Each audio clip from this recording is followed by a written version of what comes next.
শুভ সকাল বন্ধুরা। তো আমি আজ চলে এসেছি হাওড়া শালকিয়াতে। তো এখানে যে বড় শিব মূর্তিটা আছে, যেটা আমরা ভূতনাথ মন্দির থেকে দেখতে পাই, তো আমি চলে এসেছি আজকে ওখানে। তো তোমাদেরও দেখাচ্ছি। তো এই হচ্ছে শালকিয়া নতুন শিব মন্দির, একদম হাওড়া ব্রিজ থেকে তোমরা দেখতে পাচ্ছ, পিছনে হাওড়া ব্রিজ আছে।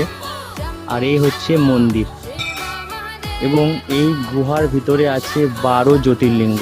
চলো তোমাদেরও দেখাচ্ছি।